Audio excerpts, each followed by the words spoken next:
Here we are at Rob's shop again with Gwinnett Woodworkers. Most of our videos are filmed in front of a live audience in our Saturday meetings, and oftentimes the result is not really conducive for YouTube videos. Sometimes it's full length, much longer. So we're here at Rob's shop, making shorter segments and with a little bit better control over the background noise and the lighting and such. So today I'm going to show you about things that you can do with those little small pieces that are just too pretty to throw away. One of the things that I use them for is for making necklace pendants or earrings or other small things. So here's an array of different necklace pendants that I've got. So you can see it's just little bits of wood that you just can't bring yourself to throw away. This is a little chunk of burl, and finish it on both sides. Here's a piece of bird's eye maple. Here's a piece of a limb that you can see the pith in it still yet. So it's nice concentric rings around it. Here's a piece of spalted something. Some ambrosia maple. Some box elder. And one of the things that I have really started liking is this. It's called Stratabond or color ply, or I think there's some other names for it, but I get the stuff that I've got is from Peachtree Woodworking here in Norcross. And it's just odd shaped pieces, leftover scraps from making gun stocks. And it comes in all different colors.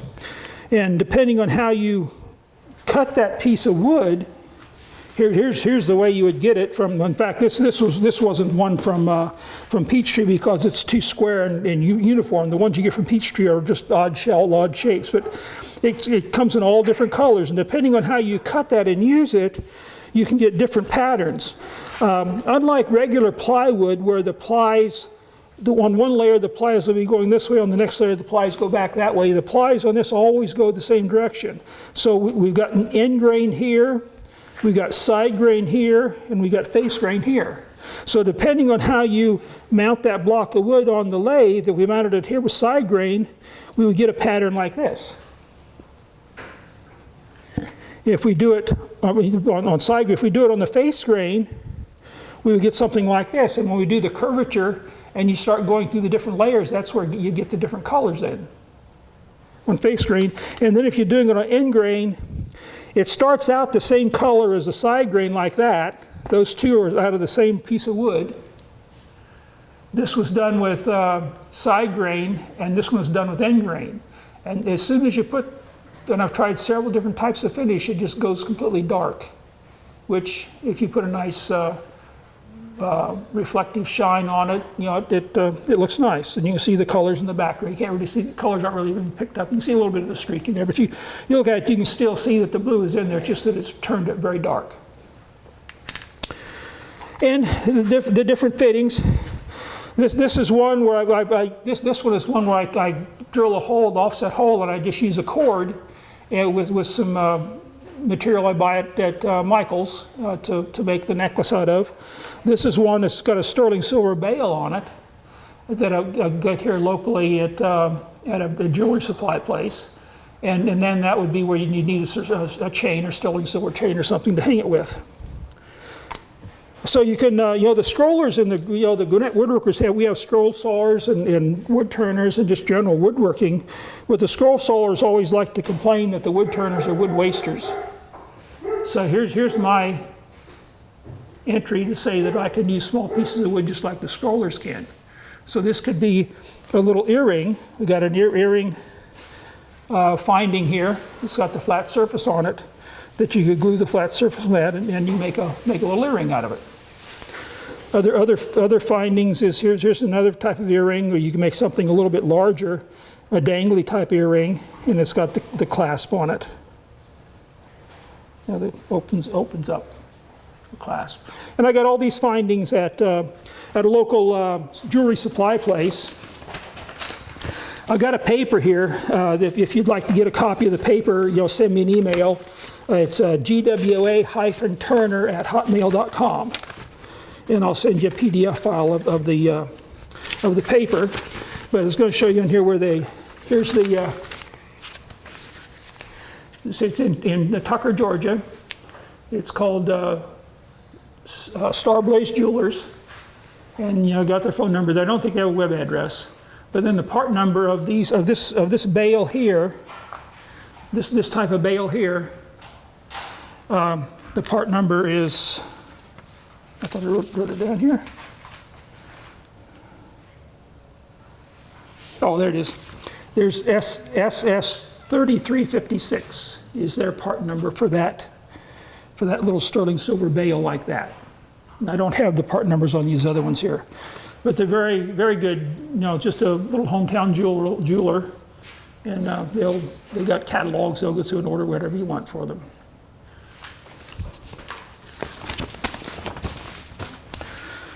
Okay, and again, I say this is just pieces of wood that you just can't bring yourself to throw away. You can utilize it in a form like this, where it starts out about 2 inches square. And my ending diameter I typically shoot for is about 1 3/4 inch diameter piece. That my pendant's 1 3/4 inch diameter piece. So I can fasten this to my jig that I'm going to show you, and if I want to make several out of the same piece of wood, or if I just want to do one now and not tie up a jig with that whole block of wood, I can slice off about a 1/4 inch slice and then mount that on my jig and just make a single pendant then. And again, this Stratabond wood, now this is pretty much, it's a little bit thicker this direction, so I could, depending on how I'd mount that on my jig, it's going to give me those different profiles. Now, something else I've been doing to give me this type of pattern here, that's out of the same wood, but I've cut the block on a diagonal. So when I go down, instead of like this was cut straight across, and I'm just showing the two plies that were next to each other. They're pretty much concentric. But when you cut it at an angle, you can see how the plies are going through that piece at an angle. Then it gives you where I'm cutting through all 4 different color plies, and it gives you the array of colors. And then because I like to do my pendants on both sides, I see a lot of people doing necklace pendants where they just finish the front side and then they just part it off and sand it flush on the back or flat on the back. But I like to make them on both sides, finished on both sides, so I get different patterns. And the lady that's wearing the pendant, she has her choice of which way she wants to wear it around that day. So here's a block then that I've cut with the plies cut diagonally, or not completely diagonally. And what I've done is I want to see, depending on how many color bands you want to see,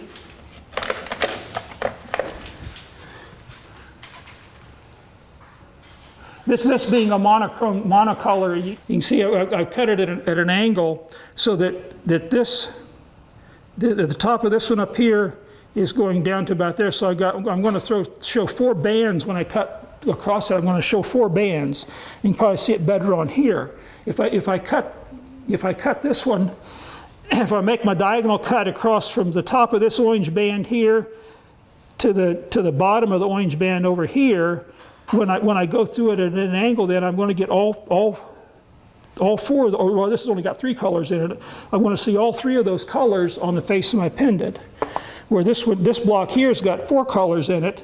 So if I cut from the top of the blue there down to the bottom of the blue over here, then I'm going to see all 4 of those colors in the surface of my pendant when I start shaping it. Yeah, and the way I did that is I did cut. Bob just asked if I cut it on the bandsaw. Yeah, to start with, I make that first cut.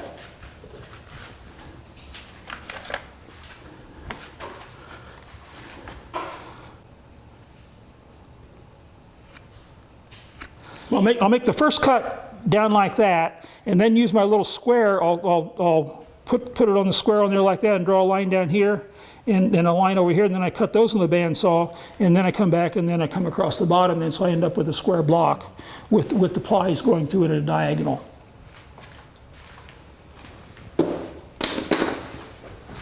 Okay, in one of my previous videos, I showed you these making these jigs, these little jigs that I make. They're threaded, and I got a mounting surface here to put my material on. A lot of times in your videos and various books you read, they just show putting a block of wood in a chuck and facing the surface off and using that as a jam chuck or whatever to hold the material. But if you want to reuse that surface again, you sometimes have trouble getting it to run true when you put it back in the chuck. So when I'm making things like this, I'm making many, dozens of them. I don't want to be continually remaking my jam chuck or fittings that I want to use. So I make the blocks that we did in a previous video, and they're threaded. So it'll thread right on my spindle. Then I've got a good mating surface here that I used a Forstner bit to give me a completely flat surface. And then here's my piece of material. I'm just going to use super glue, CA glue, to glue that material onto the face of my block. And that'll allow me to hold it to turn the face of it. So I'm just going to use, normally I use medium, and my medium was all hard or solid. So I got some thick CA here. I'm just going to liberally coat the face of my jig with the CA. And what I'd done in the past is I would put the CA on one surface and I'd spray the other surface with accelerator. Well, I found the primary drawback was that is you only got one chance to get it centered. You put that on there and it's wherever you get it stuck on there, that's where it's going to be. But using this way, and the next thing I found was that when I use the CA, after I get this turned down and I want to clean off my surface again, I found when I was going there with the spindle gouge to clean off, I get that last little bit of the material and it would just come flying off. That was a real brittle joint and it would pop loose. But since I've started just using the CA with no accelerator, I've not had a problem of it coming loose. So I'm just going to visually center it, just look by looking at it, just because I've got plenty of material. Only need to have a 1 3/4 inch circle resulting out of there, so I don't really have to be that critical on the centering, but I just visually eye it up and get it centered. And I'll let that sit overnight. And I've got one here that I glued up yesterday. Yeah, same thing, I just will put it on the CA. So what we'll do now is we'll go ahead and shape this and shape the front side and make it round and make it round to 1 3/4 inch diameter, and then shape the side or shape the face of it. So what I'm going to do is I don't want to use my I want to put support from the tailstock, but I don't want to use the point in my live center.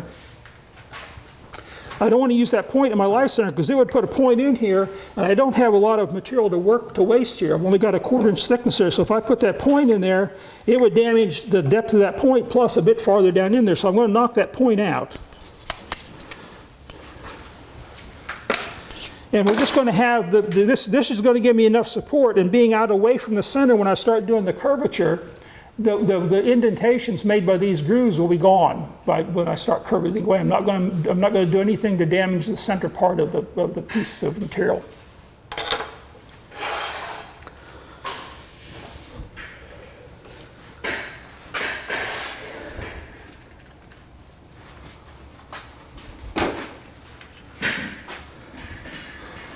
Okay, a bit about safety.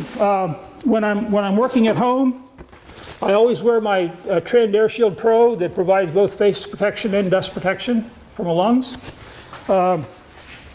Alternative to that is at least a face shield like this. But today with the microphone down here, when we're at Peachtree Woodworking, we have a microphone up over the ear, and it still works under the helmet shade, the face shield for some extent, but the microphone down here, so I can't really use that today either. So today we're just going to be using safety glasses.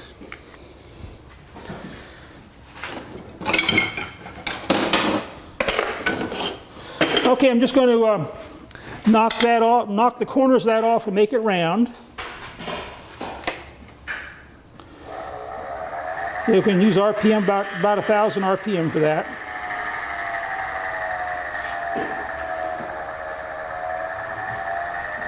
Okay, there's 1070. Now I'm just going to nibble it. I don't want to go and take a real aggressive cut on it. I'm just going to come in here and just gradually nibble it away.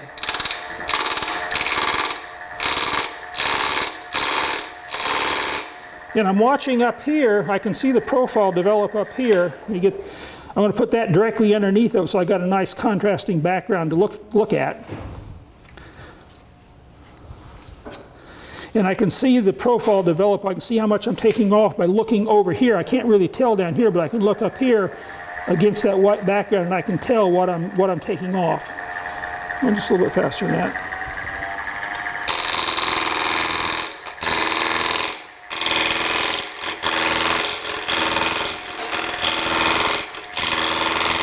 That one's it.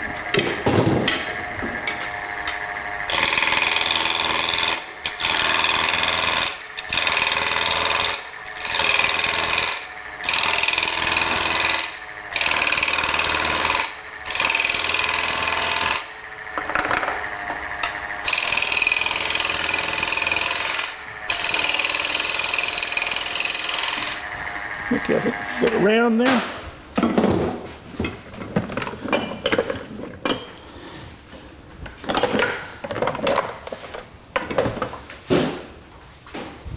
I'm going to set my caliper to 1 3/4. And I don't really need the tail. I don't need this tail stalk anymore. I'll pull that away. And I'm just going to eyeball it. That right there.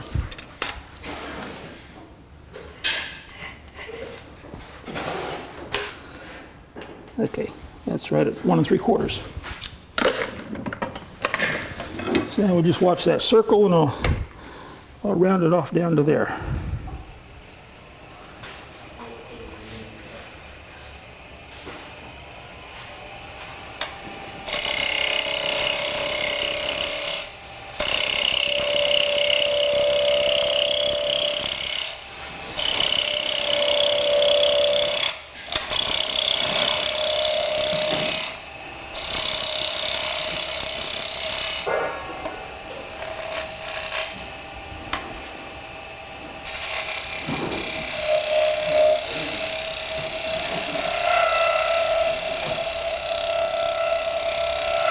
Okay, so there's our smooth surface for the outer. So now we want to give me a nice curvature. I always have one laying around that I'm not finished yet that I always use as a gauge for my curvature. And I just have a profile gauge. And I'll just put it down over top of there to give me the curvature.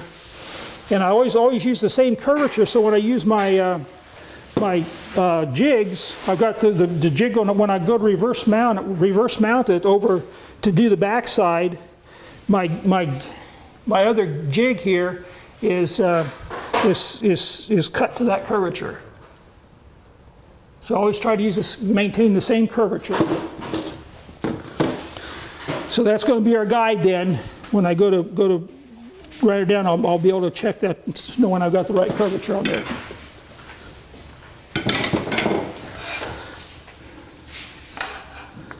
Okay, now remember this is mounted, the grain is running across this way. So if I came in here with a bowl gouge or a spindle gouge and tried to cut it in like this to make it round, I'd be pushing that tool into that end grain and I wouldn't get a very smooth cut. So I'm going to use a pull scraping type of cut with the bowl gouge, and I'm using it's a parabolic flute, and it's got swept back wings with about a 60-degree nose. It's a David Ellsworth type grind.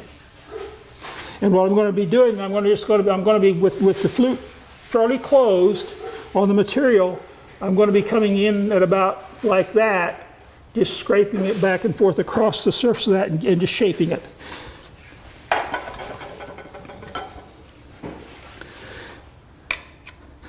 And I want to be able to get that cutting edge right on the center there. I want to be able to get to the center, so I need the tool rest down. Okay. Okay, so again, I'm just going to pretty much do a scraping cut, and I'm just going to start out here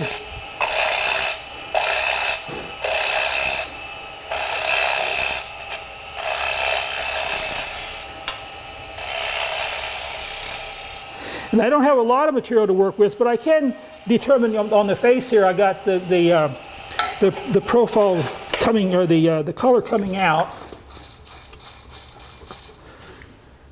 So I could leave it like that and have, if I wanted to be primarily the dark maroon or purple with a small charcoal band around it, or if I go a little bit farther, it'll make the charcoal band a bit larger. And then on looking at it from this direction, if I leave it there, and if I do the same thing over on this side, then this side's going to have this tan color ring around the outer edge, with a maroon on the inside. So that'd be kind of the same on both sides around. I don't really have a lot of leeway on this one, so we'll leave it like this. Maybe I can get on this side down here. I can with a larger tan outer band with just a small bit of purple in the center. So we'll leave it pretty much like that. Let's check the contour.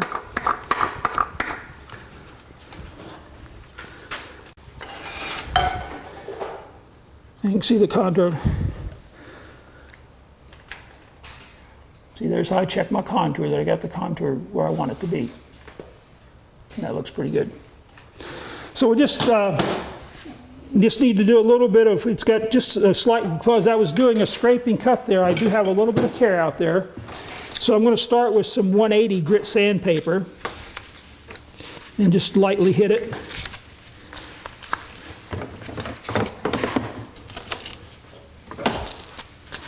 There's some 180. Well, let's go with 150 because there is a bit of tear out there. This is some 150.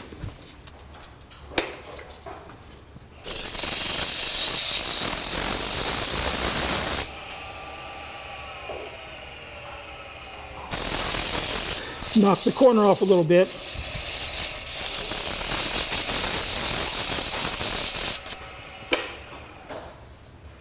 Okay, and then get rid of it. Make sure I get rid of all those concentric rings that are on there.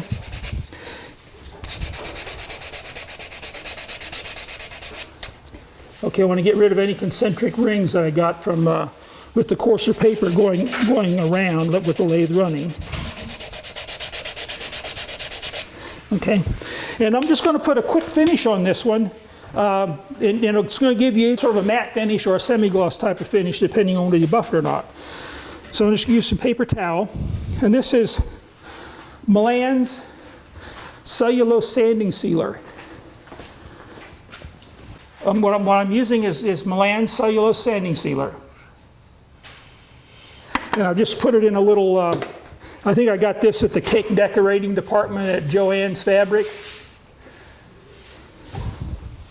But what I'm doing is I'm going to put a coat of sanding sealer on between each grit, just to harden the wood fibers up a bit and seal them.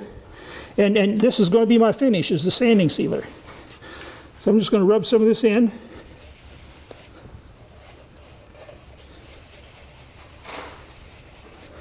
Okay, we started off with 150, so now I'll go down to 180.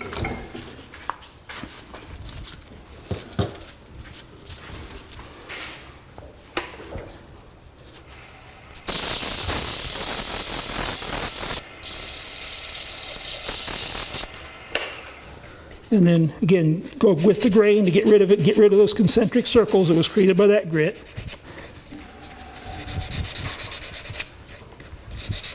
And then more sealer.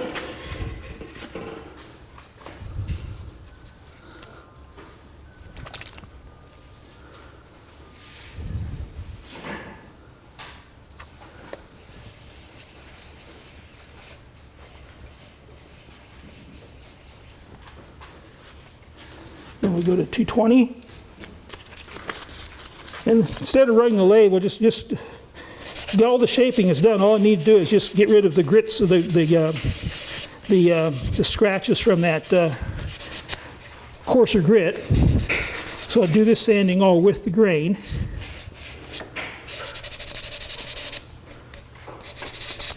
And if you have trouble seeing, sometimes you have to put your tail between your legs. You go down the girly aisle in the drugstore and get a makeup mirror. And that, you don't have to sit there and crane your neck. You can look down in the mirror, and you can not have to crane your neck over to see how it's coming out. Can you see that reflection in the? See, I can see I look at the reflection in the mirror, and I can see what the face of that looks like.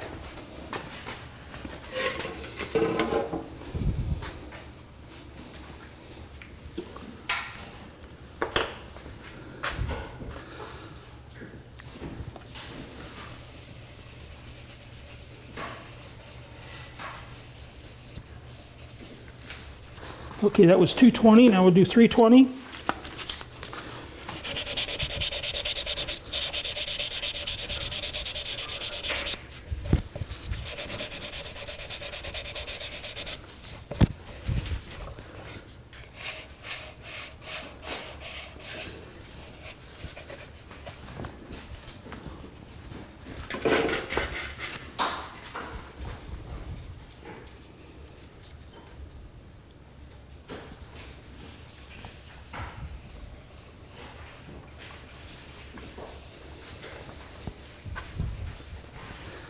And then 400.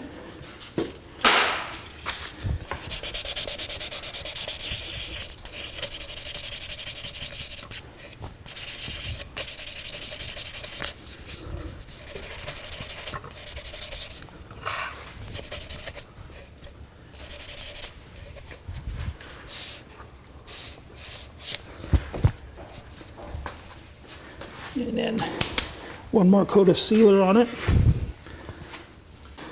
The grain is not going to be filled up using this method. But you can, depending on what you're looking for, you can either leave it as a matte finish or a semi-gloss.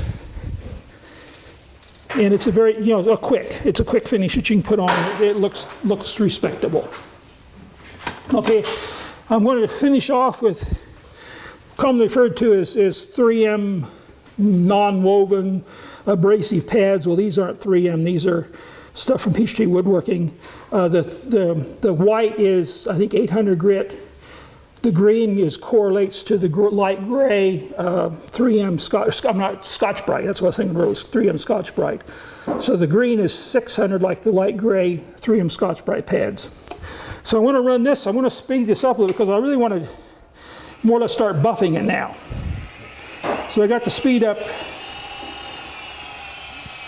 to about 1800, and I'm just going to start buffing it.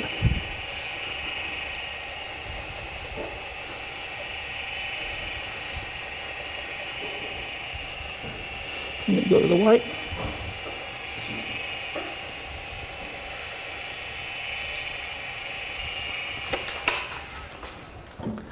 Okay, so there we got. You can see we got just a nice matte finish on it. It's just a slight sheen. And you can still see the darker streaks across there is actually the grain in that purple wood, where the grain is not filled. You can see, so you can see a bit of a sheen there. So that's all we're going to do then to that side. And then later I'll show you we can buff it on the BO buffing system and actually give us a bit of a shine on it. So we're ready to reverse it, turn it around and do the back side now.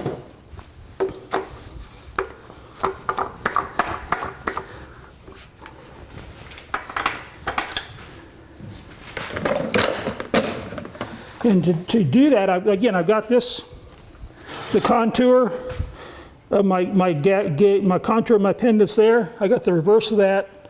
This jig is cut to the reverse of that contour. So I'm going to mount that over here in the tailstock, but in order to mount it over there, I'm going to use this spindle adapter in my one-way live center. So it's got the 3/4 by 8, I think it is, thread, whatever the thread is to match up my Beal spindle or Beal live center. And then this has got the 1 inch by 8 threads per inch that I can screw my fitting onto. Okay, and to get that to stick to there, we're going to use double-sided tape. This is tape that I get at Peachtree Woodworking Supply. In fact, right now they got the Labor Day sale on this. I think it's about 20% off on Labor Day sale.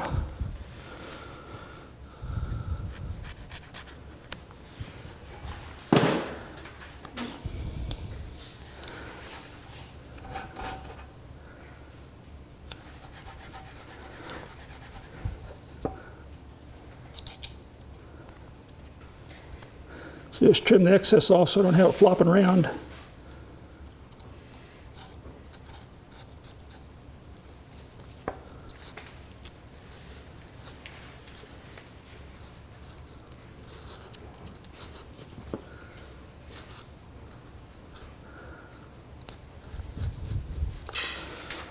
Okay, now I've seen people using the double-sided tape and trying to pick at it, trying to get that separated. Very easy. All you do is just take the point on your knife and just pierce the layer of paper and pop it right off. Like that. So I'm going to screw this into our tailstock. And that seems to be fairly tight. So just run it up there and I'm just going to touch it briefly and make sure that it's running true. And it is. It's sometimes you'll get it on where it goes off to the side. And what I found is on this, if you get it spinning like that, you can just back it off quickly and jam it back up there again. It'll be running, and then sometimes it'll sink right out. But that's running very true right there. So you'll just apply a little bit of pressure to that to get that tape seated on there good.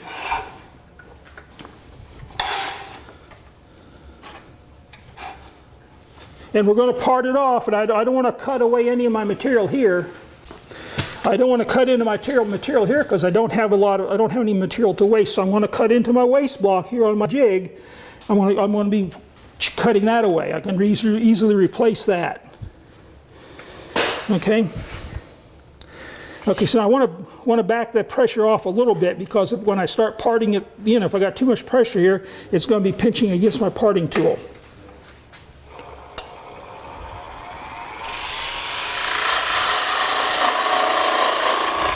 And when you're doing the parting, I went down there, you can see it was starting to bind. Back it out and take about a half a width cut again, so that it's not going to be binding on the sides of the parting tool. And I'm going to go down to about 3/8 of an inch. Got about 3/8 of an inch of material left there in the bottom, so I can back that all out there. It came loose because the hole that I drilled in there. Normally, what I'd do is I'd use my saw. It was still stuck, I'd come back and I would cut that off with the saw. But it popped loose there the way it was. So now we got the finished front side attached to the jig. Now I turn it over here and now I can do the back side.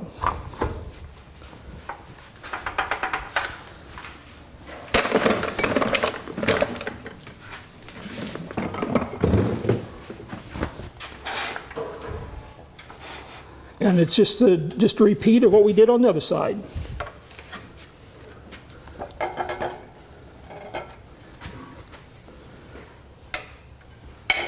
There's a little bit of an angle.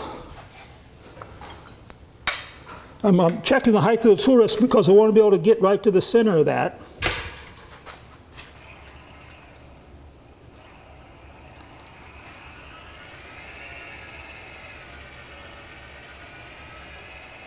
That's about 1,300.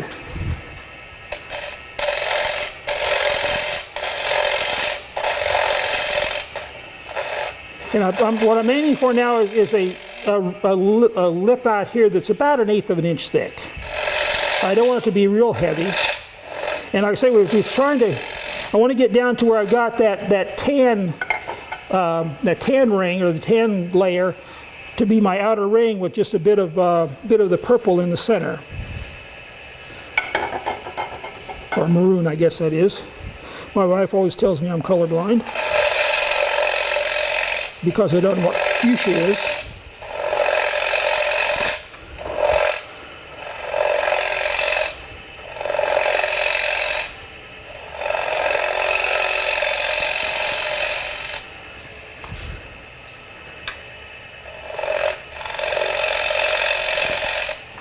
Okay, check our contour. And that looks pretty good.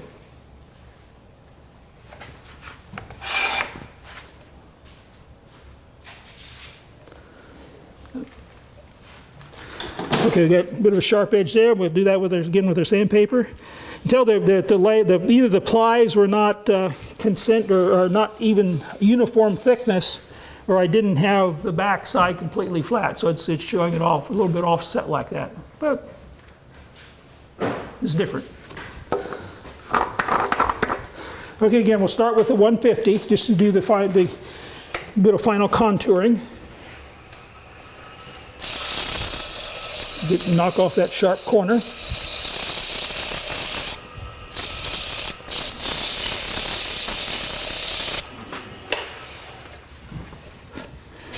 Get rid of the radial scratches.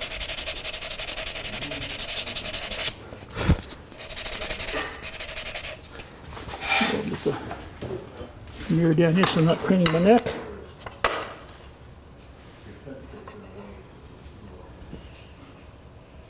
That's pretty good. And then we'll go through the layers of, or the coats of the sanding sealer and go through the grits.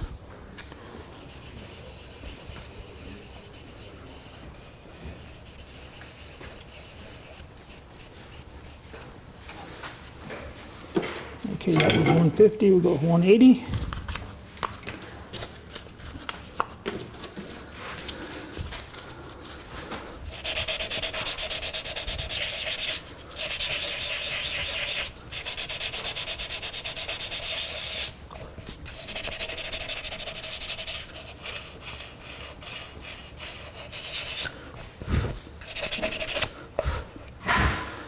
A little bit of torn grain right there still yet.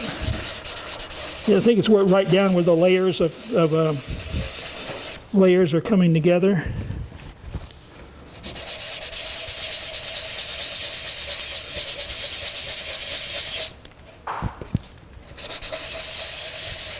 Oh, well. Always end up going with the grain to get rid of any radial scratches you put in there.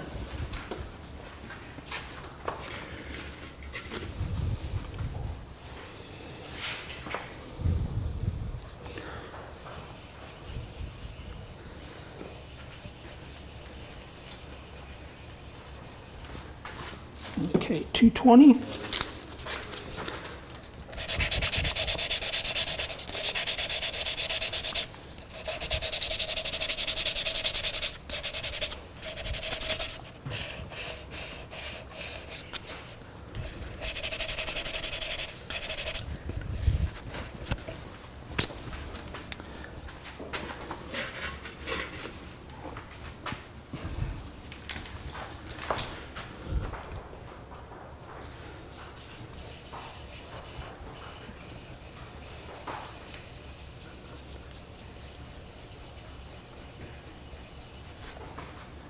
Okay, and some 320.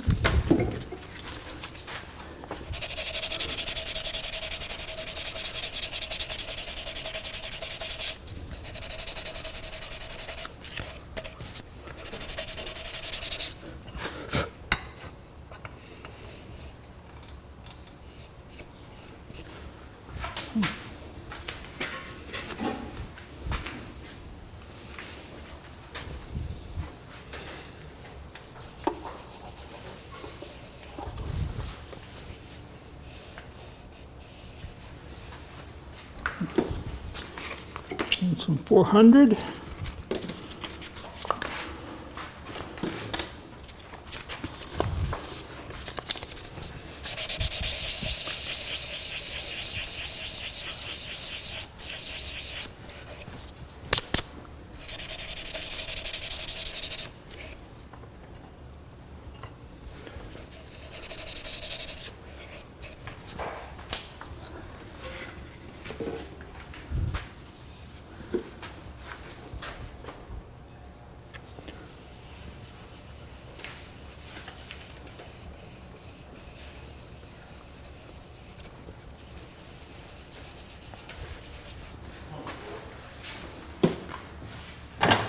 And we'll do some buffing.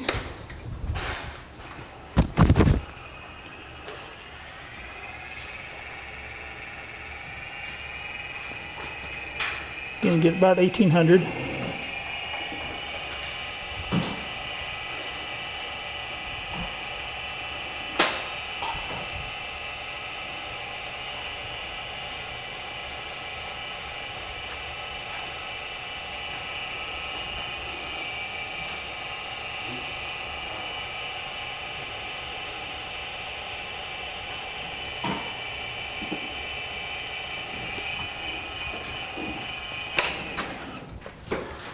in.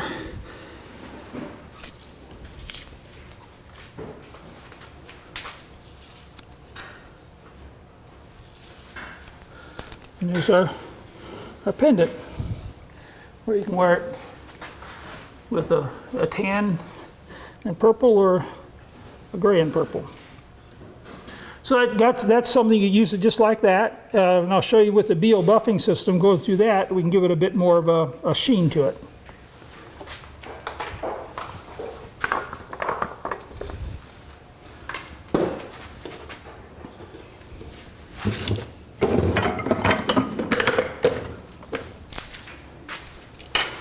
Using a drawbar, the BO buffing system threaded for 1/4 of a 20.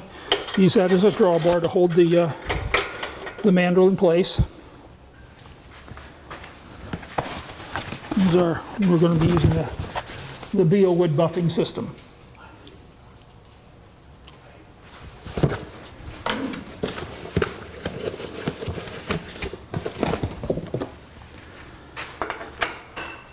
My wheel's already charged a bit. I forgot to bring the compound, but this is the triple E, the red compound, and I'm just going to buff it.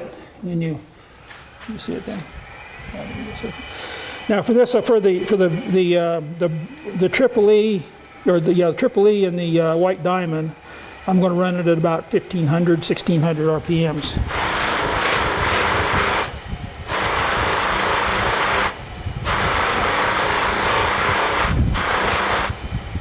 You can see already it's got more of a sheen now to it.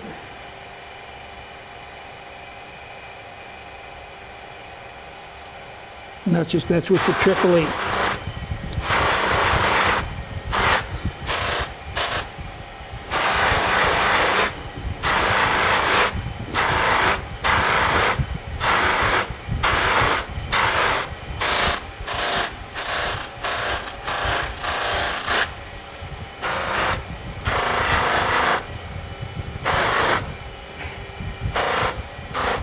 Okay, there's both sides with just the triple E buffing.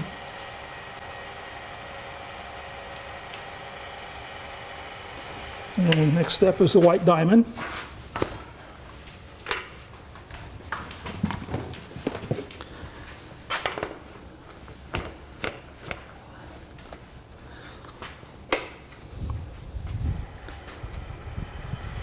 And again, this is the same speed, about 1600.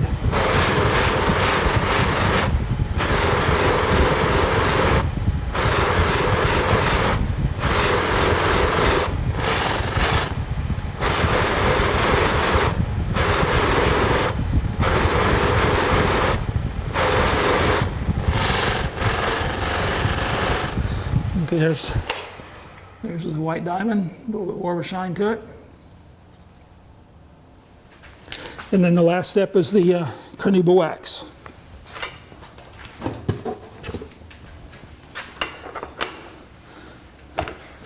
I keep trying to get my wife convinced that she should be doing this for me so she keeps her fingernails polished. I haven't been able to sell her on that idea yet.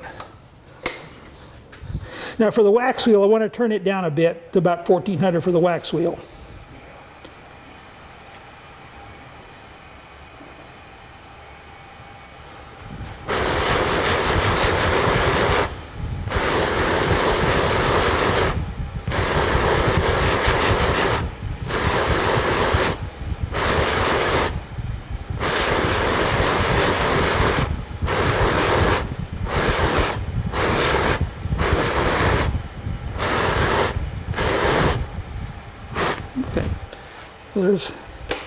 There's the final thing with the wax. So it just gives you more of a gloss.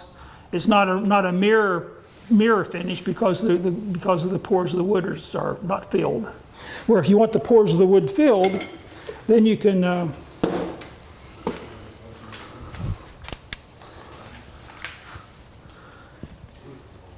so you can see the reflection, but you can't actually see the LEDs. It's got a reflection there.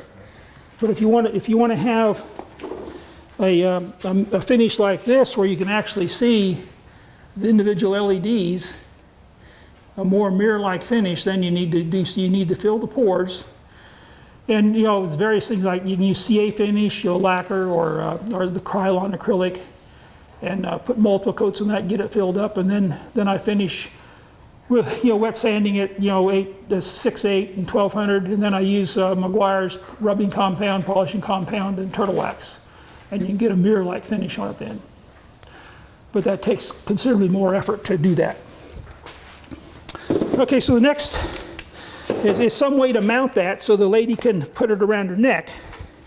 And the one I've got here is for one of those sterling silver type bales. And I'll show you how I put that on. I won't actually put it on because when I'm doing with a sterling silver bale, they end up costing about $2 a piece. So I'm being rather frugal. I don't put them on all the pendants that I make because I don't want to invest $2.50 in a bale that maybe somebody never want to use, never want to buy. So what we're going to do is to put that bale on.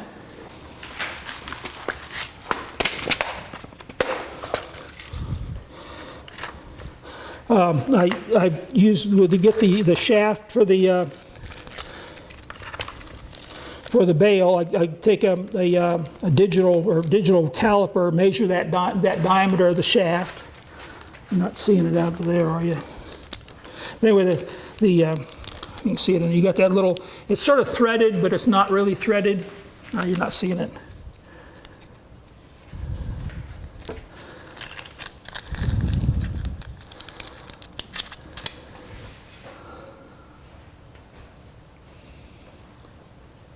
Zoom all the way out. See, it looks like it's just the wire twisted, the sterling silver wire twisted, so it's not really a thread. But anyway, I want to pick a numbered drill bit that when I drill the hole in there, the hole is not sloppy. I want it to be small enough that I can just push it. I don't want to have to twist it in because I'm putting super glue in there, and I don't want it to get stuck halfway in. So I want to be able to put it in fairly quickly. So I drill the hole where it's just a nice snug fit. And you typically can get that with the numbered size drill bits. Harbor Freight has a set of numbered drill bits, I think from size 1 to 60 for about $20 that you can get. And you typically can find a numbered drill bit that will fit it just about where you need it. But what I do is I ask the lady how she would like to have this oriented when she's wearing it. You want to orient it like that or like that? And some of this wood, it really gives off. There, see right there, just sort of, it just pops out at you when you get that angle like that. So that might be the angle you want to hold it at, so that it gives you that color is just popping out at you at that. Where you get over here, it's kind of dark. Then you get around there, it just sort of brightens up on you. So I would probably hang it like that. So what I do is I'll mark that with an awl, and I've got a numbered drill bit, and I just hand hold it and drill the hole in there, making sure I go in straight. And then I like to recess. I don't want that sticking up on the surface like that. I want to recess it down a little bit so that the bottom of that is down in the wood a bit.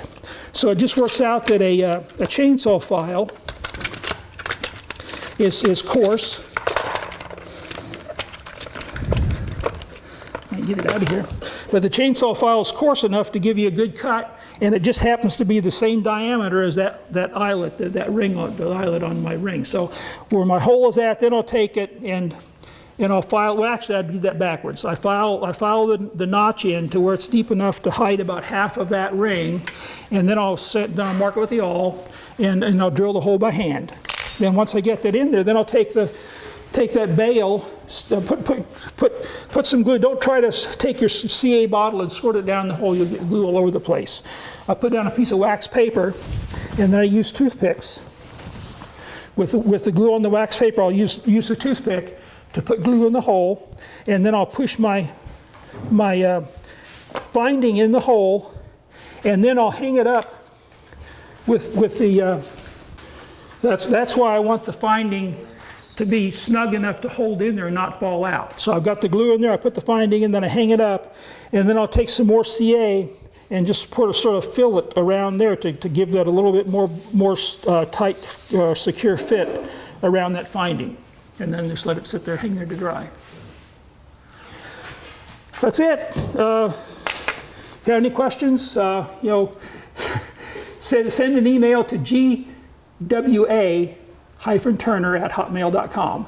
And if you have any questions or if you want a copy of my PDF file, I'll send it to you. Thank you for watching.